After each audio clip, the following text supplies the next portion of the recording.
এরপর অফিসের কাগজপত্র খুঁজতে খুঁজতে পেল আলমারির সেই আগের ড্রয়ারে। স্বস্তির নিঃশ্বাস ফেলে লিনা আসার আগেই সেই ছবিটা নিরাপদ স্থানে রেখে দীর্ঘশ্বাস ফেলল।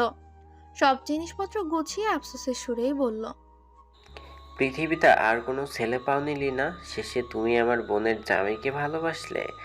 এতটাই ভালোবাসো যে না পেলে প্রতিশোধের আগুনে মৃত্যুর আগ পর্যন্ত দুটো সংসার ভেঙে গুঁড়িয়ে দেওয়ার দুইবার ভাবলে না?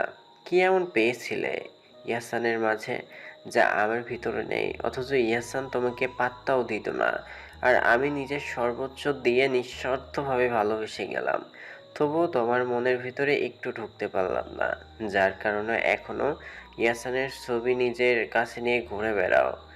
নারীদের মন নাকি নরম হয়, তবে তোমার হৃদয় কেন এত কঠোর? এত বছর স্বামীর ঘর করেও ভালোবাসতে পারলে না? কেমন নারী তুমি? সত্যি কি একটুও ভালোবাসা মায়া জন্মায়নি আমার প্রতি? এতটাই পশু হতে পারলে? 2%ও কি ভালোবাসা রিজার্ভ করি না আমি? তবে কি তোমাকে ভালোবাসা অন্যায় ছিল? অন্ধ হয়ে ভুল মানুষের সাথে এত বছর সংসার করেছে। রাকিব চৌধুরী বিছানায় শুয়ে পড়ল। ছবিটি আর কারো নয়, স্বয়ং ইহসান চৌধুরীর। যুবক বয়সে ছবিটি এখনো লিনা যত্ন করে রেখে দিয়েছিল। হয়তো ভার্সিটির কোনো অনুষ্ঠানে বক্তব্য দিচ্ছে, তার অজান্তেই সেই সুযোগে লিনা ছবিটা তুলে নেয়। 8 দিন পরের ঘটনা। ছেলের শোকে রাহেলা নাওয়া খাওয়া বন্ধ করে দিয়েছে। বাসায় সেকেন্ড সেকেন্ড শাহিন খন্দকারের সাথে ঝগড়া লাগে। এক পর্যায়ে রাহেলাকে তিনি বলেন ছেলে সুস্থ আছে, তবুও মায়ের মন শান্ত হয় না। তিনি নিঃশব্দেই কাঁদতে থাকে। এত বছর ধরে সংসার শুধু অসহায় নারী বলেই করে গেছেন। গ্রামের নিম্নবিত্ত পরিবারের মেয়ে সে। বাবা অন্যের বাসায় খেটে খুটে সংসার চালাতো। রাহেলারা ছিল 5 বোন। অভাবের সংসারে খাওয়াই চলতো না, সেখানে পড়াশোনা তো দূরের বিষয়। রাহেলা ছিল বড়। তার বাবার কথা ছিল ছেলে কাজ করলেই বিয়ে দিয়ে উদ্ধার। ভিডিওর এই পর্যায়ে আপনাদের জানাতে চাই এক নতুন ও মজাদার অনলাইন ক্যাসিনো সম্পর্কে, যার নাম বানজাইবিট। কেন বানজাইবিট আলাদা? এতে রোজ লক্ষ লক্ষ মানুষ খেলছে এবং প্রতিদিন প্রচুর নগদ অর্থ জিতছে। এখানে রয়েছে 3 লক্ষের অধিক active player. Aviator, crazy time, ফাস্কেট time, coin flip, sweet bonanza, poker, slots, live casino সবই এখানে আছে এবং খুব শীঘ্রই স্পোর্টস গেমও যুক্ত হবে। এছাড়া বিকাশ, নগদ এবং রকেট দিয়ে তাড়াতাড়ি ডিপোজিট ও উইথড্র করতে পারবেন। এরই সাথে 24 ঘন্টা সপ্তাহে 7 সাপোর্ট তো থাকছেই। তাই এখনই নতুন অফারে অংশগ্রহণ করুন। নিচের পিন কমেন্টে ক্লিক করে সাইন আপ করুন এবং প্রোমো কোড ব্যবহার করুন। প্রথম ডিপোজিটে 100% ওয়েলকাম বোনাস এবং 25,000 টাকা পর্যন্ত বোনাস প্লাস 200টি ফ্রি স্পিন পাবেন। এই সুযোগ মিস করবেন না। এখন চলুন গল্পে ফেরা যাক। গ্রামের নিম্নবিত্ত পরিবারের মেয়ে সে। বাবা অন্যের বাসায় খেটে খুটে সংসার চালাতো। রাহেলারা ছিল 5 বোন। অভাবের সংসারে খাওয়াই চলতো না, সেখানে পড়াশোনা তো দূরের বিষয়। রাহেলা ছিল বড়। তার বাবার কথা ছিল ছেলে কাজ করলেই বিয়ে দিয়ে উদ্ধার করবেন। হঠাৎ একদিন গ্রামে শাহিনের বাবা কাজে যায়। আগে থেকে বিশাল অর্থের বড়লোক তারা। শিক্ষিত বাবার ছেলেটা উচ্ছৃঙ্খল বখাটে নেশাখোর হওয়ায় ভয়ে ভয়ে ছিলেন। কিছু বললেই বাবাকে মারতে আসতো। একদিন গ্রামে যাওয়ার পর রাহেলাকে দেখেন। তৎক্ষণাৎ সম্বন্ধ ঠিক করেন। এক প্রকার জোর করে শাহিনের সাথে বিয়ে দেয়। কোনো মতেই ছেলেটা রাজি ছিল না। বড়লোক বাবার ছেলে কিনা গ্রামের খ্যাত মেয়েকে বিয়ে করলো, এটাই বারবার মনে হতো তার। বোকা সহজ সরল মেয়েটা বাসর ঘর থেকে অত্যাচার নির্যাতন সহ্য করে যায়, কখনো মুখ ফুটে প্রতিবাদ করতে পারেনি। প্রতিদিন মদ খেয়ে মাতাল হয়ে বাসায় ফিরে নারী সঙ্গ উপভোগ করে রাহেলার গায়ে হাত তুলে। একটা নারী এত জুলুম সহ্য করতে পারে? তার শ্বশুর একদিন বড় ছেলের এসব কিছু সইতে না পেরে স্ট্রোক করে। একমাত্র ননদ লিনাও ভাইয়ের সাথে তাল মিলিয়ে রাহেলাকে অত্যাচার করত। হঠাৎ করে রাহেলা সিদ্ধান্ত নেয় গ্রামে ফিরে যাবে, কিন্তু এতগুলো বোনের কথা ভেবে নিশ্চুপ থেকে যায়। শাহিন খন্দকার তার সাথে প্রতিনিয়ত কাজের লোকের মতো আচরণ করত। খুন খারাপি, মদ, জুয়া এসব রাহেলার চোখে পড়তে কান্না করা ছাড়া উপায় থাকতো না। মুখের উপর কথা বললেই তো শাহিন খন্দকার হিংস্র পশুর ন্যায় মারধর করত। এক সময় শ্বশুর ভালো হয়, তিনি ভেবেছিলেন বখাটে ছেলেটা বউ পেয়ে ভালো হবে, কিন্তু উল্টো আরো খারাপ হয়ে যায়। শ্বশুরের কথা মতো রাহেলা বাবু নেয়। কয়েক মাস পর কোলালো করে সাফওয়ানের জন্ম হয়। রাহেলা ভেবেছিল এবার শাহিন ভালো হবে আর ছেলেটাকে সে তার মতো করে গড়ে তুলবে, কিন্তু শাহিন ভালো হয়নি। উল্টো পরিকল্পনা করে অন্য কিছু। একসময় লিনা পালিয়ে যাওয়ার পর দ্বিতীয়বারের মতো স্ট্রোক করে মারা যায়। শ্বশুর এটাও জানতে পারেনি তার মেয়ের পালিয়ে যাওয়ার মাঝে বড় ছেলে শাহিনের হাত আছে। শ্বশুরের মৃত্যুর পর রাহেলা আরো অসহায় হয়ে পড়ে। ছেলে নিয়ে নিশ্চুপে জীবন চালাতে থাকে। চোখের সামনে খুন করলে ওঠু শব্দ করার জন্যে, নয়তো এক কোপে জান বের করবে, নয়তো বাড়ি ছাড়া করবে। একা মেয়ে কোথায় যাবে সে? এত বছর ওই চরিত্রহীন লাফাঙ্গা স্বামীর ঘর অনিচ্ছা সত্ত্বেও করতে হয়েছে, যার শাস্তি স্বরূপ আজীবন ভোগ করতে হবে। ছেলেটার অধপতনে আরো পাগল হয়ে গেছেন তিনি। তার মতো জীবন কি আদৌ কারো নয়? মুখ বুজে সহ্য করা ছাড়া আর তো উপায় নেই। বাপের টাকায় শাহিন খন্দকার ফুটানি করে, ছেলেটাকেও শেষে খনি বানালো, তার হাতে অস্ত্র ধরতে শেখালো। ছেলের চক্করে পড়ে কয়েকদিন ধরে নেশা করা হয় না। সেই পরিকল্পনা করেই শাহিন খন্দকার আজ বাড়ি এসেছে। মেয়ের বয়সী নারীদের সাথে নাচছে আর হাতে আছে মদের গ্লাস, যা এত সময় তিনি অগণিত গিলেছেন। এতটাই মাতাল হয়েছে যে আশেপাশে সব রঙিন মনে হচ্ছে ওনার কাছে। এক মেয়েকে নিজের কোলে বসিয়ে মদ গিলছেন। তৎক্ষণাৎ লীনা খন্দকারের ফোন আসে। তিনি টলমল চোখে কল রিসিভ করে বলল, কে? লীনা খন্দকার গলা শুনে বুঝে ফেলে তার গুণধর ভাই কি করছে। চারপাশের মিউজিকের আওয়াজ শুনে হতাশ হলো সে। এই বুড়ো বয়সেও বাড়ি গিয়ে ফুর্তি করছে। কিছুটা রুট কণ্ঠেই লীনা খন্দকার বলল, ভাইয়া, এটা মজা করার সময় নয়। মদ না গিলে মাথা কাটা। এই কয়েকদিনে যতগুলো লোক লাগিয়েছি সবগুলো গুম হচ্ছে। কেন হচ্ছে জানো? ওরা চারপাশ ঘিরে রেখেছে, কোনো ক্লুই পাচ্ছি না। মনে হচ্ছে বড় সড়ো ফাঁসা ফেসে যাব। আর তুমি এখন মদ খেলছো? পরিকল্পনা করো, পরিকল্পনা। আরও লোক লাগাও। লীনা চিৎকার করা কথাগুলো ওনার কান পর্যন্ত গেল কিনা সন্দেহ। কোলে বসা মেয়েটার মাথায় হাত বুলিয়ে দাঁত বের করে হাসলো। ফোনটা পড়ে রইল টেবিলে। আহাত মাস্ক পরে বারে বসে আছে। একটু দূর থেকেই শাহিনের সব কাণ্ডই সে পর্যবেক্ষণ করছে। এ কয়েকদিন শাহিন খন্দকারের পেছনেই পড়েছিল সে। কোথায় কি করে না করে সব ডিটেলসই লিখে রেখেছে। কোথায় যায় সব। প্রমুখ এমন একটাই মোক্ষম সুযোগের অপেক্ষায় ছিল।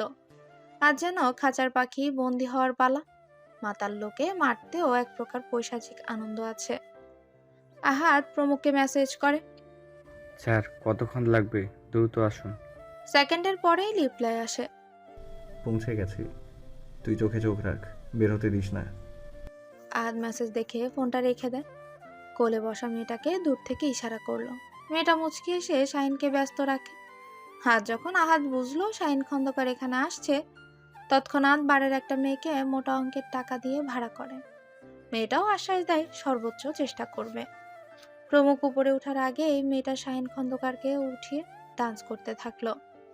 শাহিন খন্দকার পকেট থেকে টাকা বের করে তার মুখে ছুঁড়ে মারে। এটা বাঁকা হেসে তার হাত নিজের কোমরে রাখলো। তৎক্ষণাৎ মাস্ক পরে সেখানে প্রমুখ উপস্থিত হয়। আদের পাশে দাঁড়িয়ে দেখতে থাকে বুড়ো লোকের ফুর্তি। প্রমুখ ওষ্ঠ প্রসারিত করে হেসে বলল, মরার আগে দারুণ সময় কাটাচ্ছে। এখনো যৌবনকালের মতো টকবগে অনুভূতি। দেখ বাচ্চা মেয়েটাকে কেমন চেপে ধরেছে। জি স্যার, শুয়ের বাচ্চা বুইড়া হইলেও পাওয়ার আছে। ওর পোলা দেখলে কেমন হইতো? ঘরে বউ রাইখা বারে মাইয়া নিয়ে ফুর্তি করে। আহাত তৎক্ষণাৎ ফোনে ভিডিও করলো। প্রমুখ মেয়েটাকে ইশারায় বলল কোনো রুমে নেওয়ার জন্য। মেয়েটা বুঝেই শাহিন খন্দকারের হাত নিজের ঘাড়ে রেখে ধীরে ধীরে বাইরে আনার চেষ্টা করে। কিন্তু এই বুড়ো এতটাই মাতাল যে সমস্ত দেহের ভর চিকন চাকন মেয়েটার গায়ে ছেড়ে দেয়। মেয়েটা বড্ড হিমশিম খেলো। লোকটার স্পর্শ পেয়ে বিরক্ত লাগছে, কিন্তু কি করার, টাকার জন্য তো সহ্য করতেই হবে। এতক্ষণ সময় ধরে এই বুড়োর ধরাধরি সইতে হচ্ছে। আহাত বুঝতে পেরে এগিয়ে গেল। মেয়েটা রুমের দরজার কাছে পৌঁছাতে আহাত নিচু কণ্ঠে বলল, তুমি এবার যাও, থ্যাংক ইউ, টাকা পেয়ে যাবে।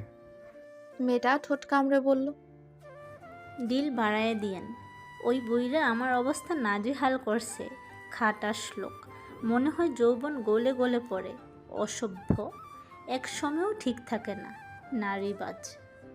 আহাত চোখ টিপ মারল, ঠোঁট চোখা করে চুমু দেখায়। মেয়েটা মুচকি মুচকি হাসে। আহাত পেছন করেই প্রমুখকে ইশারায় আসতে বলে। শাহিন খন্দকার নেশায় বুঁদ হয়ে নিবু নিবু চোখে বলল, ওই তোরা কেরা? ওই জ্যোৎস্না, রং করবা না, আহো বুকে আহো। মেয়েটা রেগে কষে থাপ্পড় বসালো তার গালে। শাহিন খন্দকার পাগলের মতো হাসে, মিনমিনে সুরে বলল, তোমার হাত কমলার মতো নরম, খাইয়া ফেলতে ইচ্ছা করছে। মুখ প্রমুখ মাস্ক পরেই শাহিনের টাকলা মাথায় ধরাম করে ঘুষি দিয়ে হিসিয়ে বলল, রং আমি দেখাবো, চল, স্পেশাল আইটেম ব্যবস্থা করছি তোর জন্য, গেলেই বুঝতে পারবি। কথা শেষে আহাত সহ দুজন ধরে নিচে নিয়ে যায়। শাহিন খন্দকার গালিগালাজ করেই যাচ্ছে। মাঝে মাঝে প্রমুখের শক্ত থাপ্পড় থেকে চুপ হয়ে যায়, আবার তেতে ওঠে। আহাত গাড়িতে বসিয়ে হাত পা বাঁধল, গলায় শক্ত করে চেপে ধরে বলল, তোর সহ্য করতেছি খুব কষ্টে। গা দিলি দিলি কে শয়তান?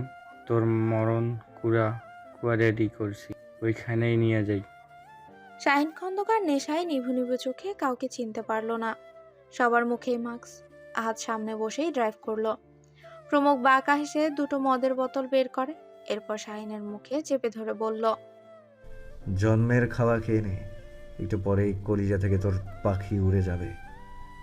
জায়গাটা নির্জন, ছোট্ট একটা মাটির কুটির, যেখানে বড় জোর 8 থেকে 9 জন লোক দাঁড়িয়ে থাকতে পারবে। প্রমুখ হাতে সিগারেট খানা ঠোঁটে চেপে সবগুলো ধোয়া নাক দিয়ে বের করছে। তার দুপাশে কবির, আহাদ আর রায়হান তিনজন তীক্ষ্ণ চোখে তাকিয়ে সামনের মাতাল লোকটাকে দেখছে। একটা কাঠের শক্ত চেয়ারে হাত পা বাঁধা অবস্থায় শাহিন খন্দকার, চোখে মুখে কালো কাপড় বাঁধা, যার ফলে কথা বলতে পারছে না, তবে গুঙিয়ে যাচ্ছে অনবরত। তার থেকে 8 থেকে 9 হাত দূরে আধমরা হয়ে মেঝের সাথে লেপ্টে আছে সাফওয়ান। চোখে মুখের অবস্থা শোচনীয়, গায়ে শুধু প্যান্ট, তাও ময়লায় জর্জরিত। ফর্সা উদম দেহটা এই কয়েকদিনে কালচে আকার ধারণ করেছে। দেহের প্রতিটি অংশে মারের ছাপ, যেন কেউ লাঠি দিয়ে নৃশংসভাবে পিটিয়েছে। তার অবশ্য জ্ঞান নেই, প্রতিনিয়ত টর্চারে দিনের বেশিরভাগই অজ্ঞান থাকে। হাজার আকতি মিনতি করলেও প্রমুখের মন গলে না। আজ কতদিন ধরে এখানে বন্দী হয়ে প্রতিনিয়ত আহাত নামের শক্ত মানবের অত্যাচার সহ্য করছে। তাকে আহাত প্রতিদিন শুধু সকালে একটা শুকনো রুটি দেয় আর রাতে একটা ডিম সিদ্ধ। প্রথম প্রথম সাফওয়ান খেতে চাইতো না, কিন্তু খিদের জ্বালায় হিংস্র পশুর ন্যায় খুবলেই সেকেন্ডের ব্যবধানে এখন খেয়ে ফেলে। ঢকঢক করে 1 বোতল পানি নিমিষে গিলে খায়। প্রমুখ ছুরি হাতে এগিয়ে গেল শাহিন খন্দকারের নিকট। সামনাসামনি চেয়ার পেতে বসে তার চোখ মুখের বাঁধন খুলে দেয়। এরপর পৈশাচিক আনন্দে চেয়ারের সাথে বাঁধা শাহিনের হাতে ছুরি গেঁথে দিল। এই আঘাতে মাতালের কোনো অনুভূতি হলো না, শুধু হাসতে লাগলো। দাঁত বের করে বলল, জ্যোৎস্না, আমার কোলে বসো, তোমার একটু ভালোবাসি। কবির আহাত দাঁতে দাঁত চাপে। প্রমুখ তৎক্ষণাৎ তার দুগালে টপাস টপাস অনবরত থাপ্পড় মারতে থাকলো। নেশায় বুঁদ হওয়া শাহিন শুধু মাথা এলিয়ে রাখে আর অস্পষ্ট স্বরে কি যেন আওড়ে। প্রমুখ হঠাৎই হিংস্র রূপ ধারণ করে। শাহিনের বাম হাত তুলে আনলো নিজের হস্তে, মুহূর্তে ছুরি দিয়ে হাতের 5 আঙ্গুলের নখ একটা একটা করে উপচে ফেললো। কি নৃশংস সেই মুহূর্ত! এবার ব্যথায় গগন কাঁপনি চিৎকার করে উঠল শাহিন। প্রমুখ বাঁকা হেসে ঝুঁকে ফিসফিস করে বলল, রঙ্গ মনে ধরেছে, মাত্র তো শুরু। শাহিন খন্দকারের হাতের আঙ্গুল থেকে অঝোর ধারায় রক্ত ঝরে পড়ছে। তাকে দ্রুতই তেঁতুল পানি খাওয়ানো হলো। তৎক্ষণাৎ হড়বড়িয়ে বমি করে দেয়। আগের তুলনায় একটু নেশা ছাড়লো তার। নিভু নিভু চোখে প্রমুখের মুখ অস্পষ্ট দেখলেও কিছু বলতে পারল না। তার আগে প্রমুখ চাপাতি হাতে নিয়ে অগ্নি চোখে কাছে গেল। বাঘের ন্যায় গর্জে উঠে শাহিনের কাঁধ বরাবর কোপ দিতে ছিটকে দেহ থেকে বাম হাতটা আলাদা হয়ে যায়। টকবগে রক্তগুলো ছড়িয়ে ছিটিয়ে পড়ল কুটির জুড়ে। প্রমুখ সহ বাকি 3 জনের মুখেও রক্ত লেগে যায়। শাহিন খন্দকার এক বুক ফেটে চিৎকার করে জ্ঞান হারায়, মাথা এলিয়ে পড়ে রইল নিচে। প্রমুখ হাতের রক্তাক্ত চাপাতি ঘোরাতে ঘোরাতে বলল, সাফওয়ানের জ্ঞান ফিরা, বেচারা শেষবারের মতো তার প্রিয় বাবাকে দেখে নিক, কারণ এই পৃথিবীতে বেশি সময় শাহিন কুত্তার বাচ্চার নিঃশ্বাস বাকি নেই ফুরিয়ে আসার নিকটে। রায়হান আর আহাদ ধরাধরি করে সাফওয়ানকে বসালো চেয়ারে। অতপর শক্ত দড়ি দিয়ে বেঁধে কবির ফ্রিজের পানি নিয়ে আসে। সাফওয়ানের মুখ সেই বরফে চুবিয়ে রাখলো কয়েক সেকেন্ড। মিনিট দুয়েক যেতেই ছেলেটা দম আটকে ছিটকে ঘাড় তুলে মাথা উপরে উঠায়। বন্ধ চোখে ঘন ঘন নিঃশ্বাস নিল। আধ হেসে সাফওয়ানের চুলগুলো শক্ত হাতে খামচে ধরে বলল, তোর বাপের সানডে মানডে ক্লোজ হইতে চাই, আর তুই জ্ঞান হারাইয়া অন্য জগতে আসস, তা তো হইব না। এটা আমি আহাত বাইচা থাকতে হইতে দেব না। চোখের সামনে নিজের বাপের কুকীর্তি আর মরণ দেখা উপভোগ কর। সাফওয়ান তৎক্ষণাৎ আঘাত পাওয়া চোখ দুটো খুলল। নিভু নিভু নয়নে সামনে তাকাতেই চমকালো। হতবাক হয়ে উত্তেজিত কণ্ঠে বলল, বাবা। প্রমুখ রায়হানকে ইশারায় সবকিছু ভিডিও করতে বলল। এরপর সাফওয়ানের উত্তেজিত হওয়ার মুহূর্তেই শাহিন খন্দকারের মাথা বরাবর একের পর এক মনের সুখে কোপ দিতে থাকে। প্রথম কোপ দেওয়ার সময় শাহিন খন্দকার গঙিয়ে চোখ মুখ উল্টে ফেলল। অবিশ্বাস্য চোখ বড় বড় হওয়ার মাঝেই মাথার মগজ বেরিয়ে যায়। তৎক্ষণাৎ সেখানে নিঃশ্বাস আটকে গেল আজীবনের জন্য। সাফওয়ান বন্দি কবুতরের ন্যায় আহত দেহেই ছুটাছুটি করতে থাকে। হাতে পায়ের শক্ত দড়ি মোচড়াতে মোচড়াতেই ওঠার চেষ্টা করে চিৎকার করে বলে, কুত্তার বাচ্চা, আমার বাবাকে মেরে ফেললি। আমার বাবা, ও বাবা, তুমি কেন এখানে এসেছো? বাবা গো, এই কুত্তার বাচ্চা শেষমেশ তোমাকেও আমার কাছ থেকে কেড়ে নিল। এতিম হয়ে গেলাম বাবা। মা যখন এসব শুনবে মরেই যাবে। প্রমুখ রহস্যময় হাসি হেসে বলল, আমার বাবা মাকে মারার সময় মনে হয়নি আমি এতিম হব। এখন কেমন লাগে? ঠিক একই কষ্ট আমারও হয়েছে। কুত্তার বাচ্চা, আমার বাবার কি সর্বনাশ করলি? সাফওয়ানের চোখ ফেটে রক্তের মতো গরম অশ্রু গড়িয়ে পড়তে লাগলো।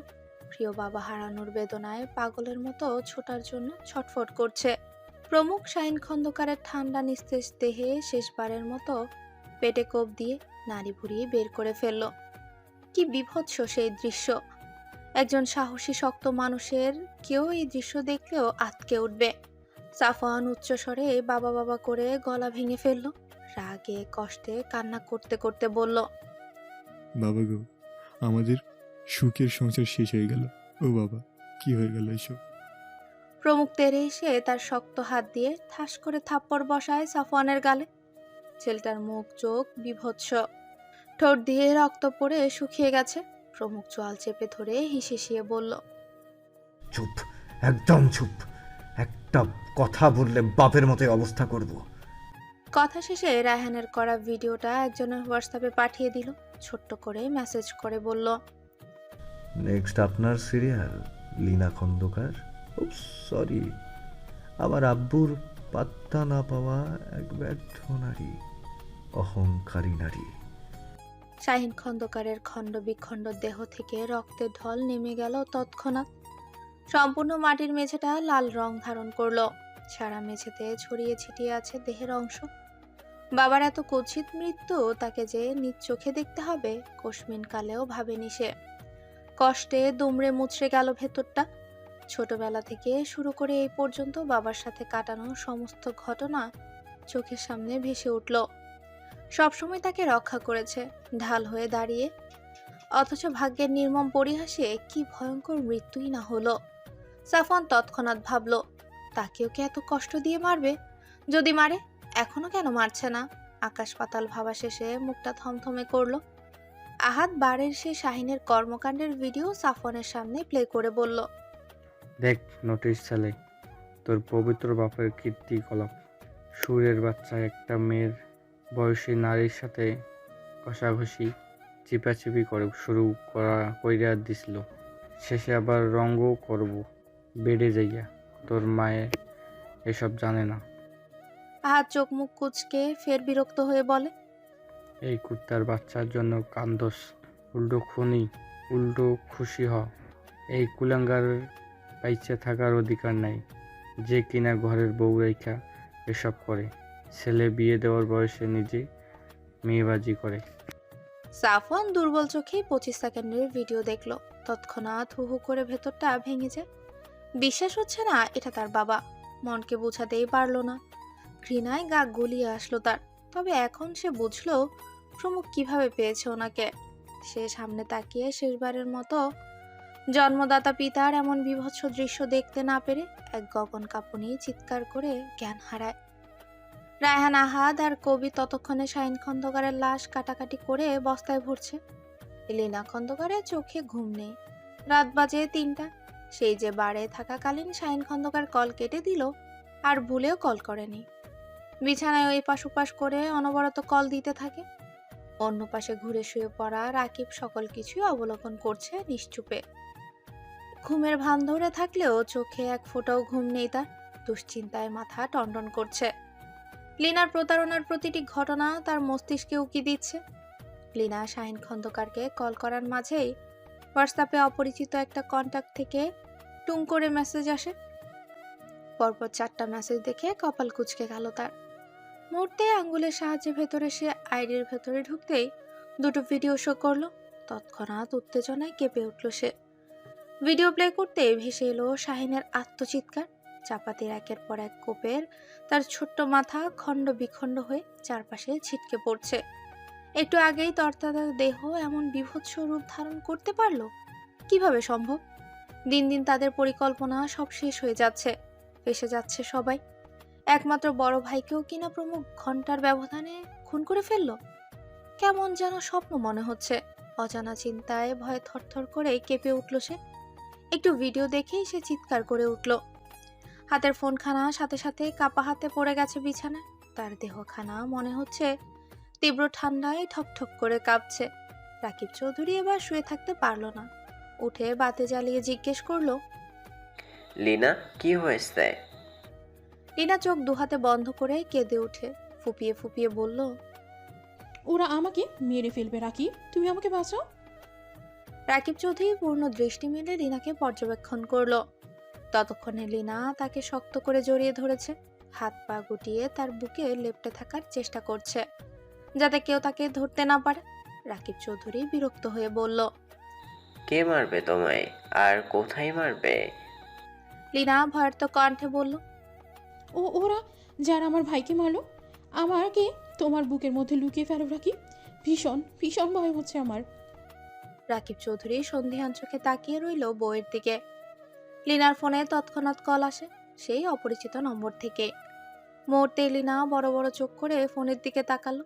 রাকিবের বুকে গুটিসুটি মেরে কান্না মিশ্রিত কণ্ঠে বলল, ও আবার কল করেছে, এখন আমাকে খুঁজছে। তুমি আমাকে ভালোবাসো না? বসি, কল রিসিভ করো। না না, আমাকে আর বাঁচিয়ে রাখবে না। রাকিব চৌধুরী ভিডিও কল ধরতেই প্রমুখ লিনার উদ্দেশ্যে বলল, পাপ বাপকেও ছাড়ে না মিস লিনা। তোর ভাইয়ের লাশ কি করছি জানিস? নদীর মাছেদের খাবার হিসেবে উপহার দিচ্ছি। প্রমুখের কণ্ঠ শুনে নিজের দিকে ক্যামেরা অন করলো রাকিব। লিনা ফুপিয়ে কেঁদেই যাচ্ছে। রাকিব চৌধুরী কিছু বলার আগেই লক্ষ্য করলো এক বস্তার ভেতর ছোট ছোট মাংসের টুকরো সব ভাসিয়ে দিচ্ছে কবির। সাথে চিৎকার করে বলছে, রঙ্গ করবা না জ্যোৎস্না, আহো এই জ্যোৎস্না রাইতে তোমার সঙ্গে রঙ্গ করি। এবার মাছের পেটে গিয়া রঙ্গ করো। তৎক্ষণাৎ আহাদ, রায়হান হেসে দিল। রাকিব চৌধুরী কল কেটে একটু আগে পাঠানো দুটো ভিডিও প্লে করে মনোযোগে দেখল। মুহূর্তেই মনে মনে হাসলো সে।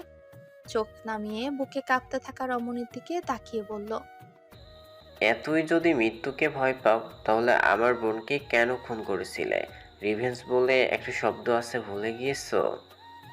লিনার বুক ধক করে ওঠে। শক্ত করে জড়িয়ে ধরা হাত হুট করেই ঢিলে হয়ে যায়। হালকা ঢোক গিলে অবিশ্বাস্য দৃষ্টিতে তাকিয়ে থমথমে গলায় বলল, কি কি বলে? খুন? কাকে খুন করেছি? রাকিব চৌধুরী উত্তর দিল না। সে হোয়াটসঅ্যাপ থেকে প্রমুখের ফেক অ্যাকাউন্টটা ডিলিট করে দিল, যাতে প্রমাণ হিসেবে কিছুই না থাকে। লিনা যেন পরে পুলিশের কাছে কেস না করতে পারে। লিনা চাপা স্বরে বলে, তোমার ভাগ্নে আমার বড় ভাইকে খুন করলো রাকিব, তবুও তুমি চুপ করে আছো, কিছুই বলছো না কেন? ও পাগল হয়ে গেছে, জলদি ট্রিটমেন্ট করাও। আমার ধারণা ছোটবেলা কষ্ট সহ্য করতে না পেরে মানসিকভাবে বিপর্যস্ত হয়ে গেছে। ওকে আমি পুলিশে দিব। কথা শেষেই চোরের মতো ধীর পায়ে তার থেকে দূরে সরে গেল। বইয়ের কাণ্ড দেখে রহস্যময় হাসি হেসে রাকিব চৌধুরী বলে, কে কাকে পুলিশে দেয় আমিও দেখে নিব। সিরাতকে সাথে নিয়ে আজ প্রমুখ সকালেই বের হলো। রাস্তায় ঘুরে বেরিয়ে লাঞ্চ করলো একটা রেস্টুরেন্টে। বিকেলের দিকে বাসায় এসে সিরাত ক্লান্ত দেহটা নিয়ে ধূপ করে বিছানায় শুয়ে পড়ল। মিনমিনে সুরে বলল, এক গ্লাস ঠান্ডা শরবত হবে?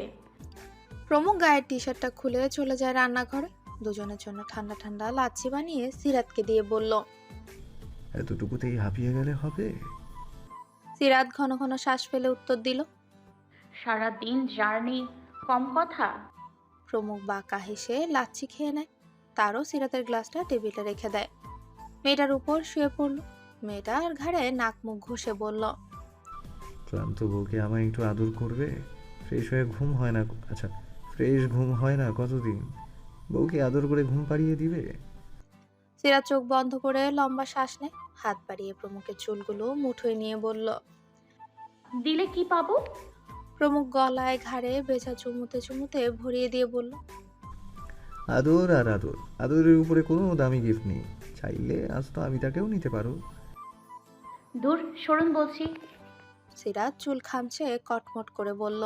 প্রমুখ শক্ত করে তাকে নিজের সাথে চেপে ধরে ফিসফিস করে বলল, দূরে যাওয়ার জন্য তো কাছে আসিনি, গায়ে গা ঘেঁষে থাকার জন্য আপনার নিকট এসেছি।